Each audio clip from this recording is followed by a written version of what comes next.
Hello, my friends. So today is all about skills and building skills and giving you kind of some insights on what I believe are high value versus low value and how I kind of even determine what is a high value skill. And then we're going to talk through the how to build them. And then lastly, and most importantly, is the speed at which you implement this new information we're covering today. So, high value skills are things that pay well. What most people don't do, and I'll tell you this, and this is a quote that I did not coin or even make up, I just repeat, it's this: youth is wasted on the young, experience is wasted on the old, and most people's lives is the same year over and over and over and over and over and over and over again for 20 or 30 years. Because what happens is we don't ever create kind of this pyramid of what task am I going to focus on in my life? Because here, if you look at this kind of skills pyramid, you look at it like this. What I'm referring to this is only business. And why do I keep referencing like business versus fulfillment? Because I'm not that fulfillment person. This is all for people who are in business and want to make some more money and want to build some more skills. So let's say this is a $10 an hour skill. Think about the things you would pay someone $10 an hour for. Just think about that. Maybe a tip at a valet, right? You might pay a cleaning lady at your house. You might have someone who cuts your grass. Because we all have to remember this whole skill is this paradigm of we only have so much time in our life to work. So if you want to produce higher incomes, you have to start elevating the things you focus on and delegating down the things you don't. But what I see is a lot of people who don't kind of achieve success or improve their life is that they're not focused on improving this kind of paradigm of, I can't do it all. I need to focus on these high value tasks. So how do you determine kind of your number of what a task is? Let's say you want to make $250,000 a year, right? So fairly simple here. You have to break down, here's the math. You take 250 divided by 12, right? So you have 12 months.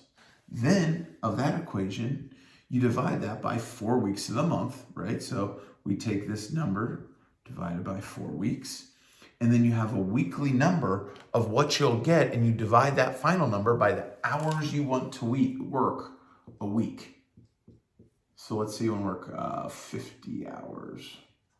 And so you can determine that dollar per hour minimum that you can do. And if a task is beneath it, you don't do it. One of the most freeing exercises you can do is you hire someone to clean your house. You hire someone to cut your grass almost before you can even do it. Simply put, because you have to look at your time. You can never get your time back. Most people overestimate what they can accomplish in a year and underestimate what they can accomplish in 10. But what you have to look at with your life is this framework right here. Because if you're not looking at higher value tasks, you have to put in more time. And again, you have to service people a different way. Think about that. Price is what you pay, value is what you get. So as we talk these high value skills, I'll cover a couple of them for you in the mortgage business, for example. Number one is how to generate more referrals. Our business is really a math equation more than it's about some like fantasy land of like things happening by chance. The number one skill you need to do is command realtors' attention to get them to send you referrals. So how do you do that? How are some high value tasks? Number one is setting an appointment with them and knowing how to present so you can build trust and get referrals. Another high value task could be presenting one to many. You put on an event, a presentation. All of those tasks will rank right up here. My guess is during that time, that's worth $2 to even, who knows, $1,000 an hour when you present to a lot of agents because they have business. But what most people aren't thinking about is kind of this reverse engineering here of how to get to their business, how to get to their goals, because no one's ever taught them that. So again, keep this framework in mind as you watch this. So as you talk about these skills, it's really about providing good services, setting up a 1003, making sure that you're doing things the right way.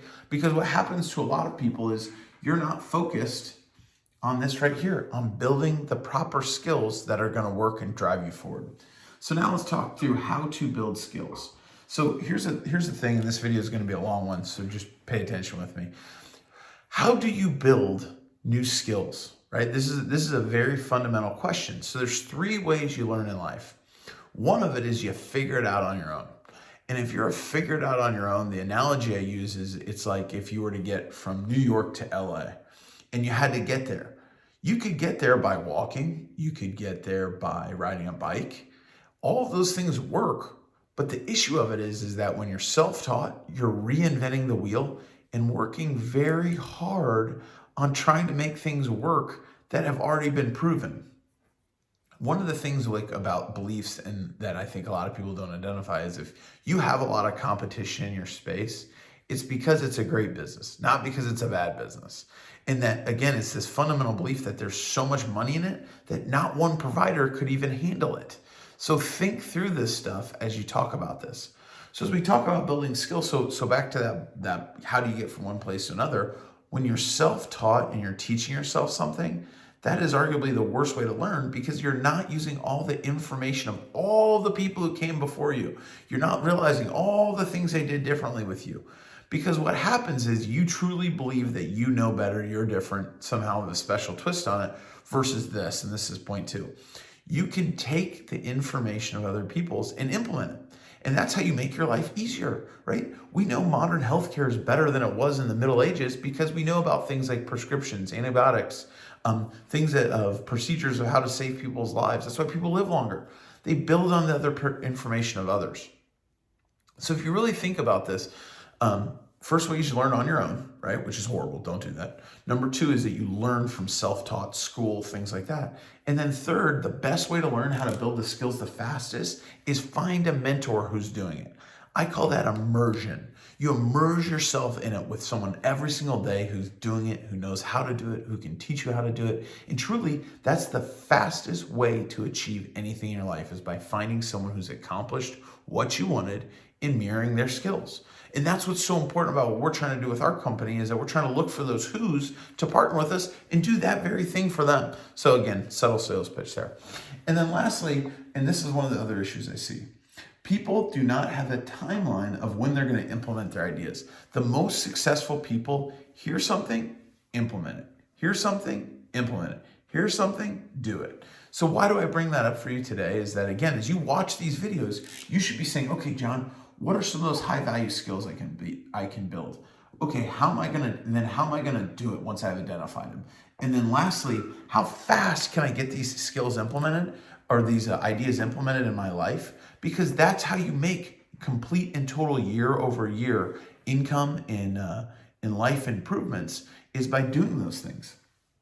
That you the speed at which you implement your ideas is truly a unique talent because most people wait a lifetime to implement their ideas. Because here's the thing. So I started buying rental properties at the age of 19. I turned 39 in April of this year. I believe I have 29 different homes now or 29 different units that I own. And then I have one big commercial building. So why do I share that with you? It's not to impress you. It's to say this. I built this idea a long time ago, and every single year it's about improvement, improvement, improvement, one step in front of the other. Because what most people do, again, they assume that all this can be done in the period of 6 months. You can do it all in no time. And it's actually the opposite. You have to build those skills. You have to build those habits. You have to build the belief system and combat those things you were taught that's incorrect.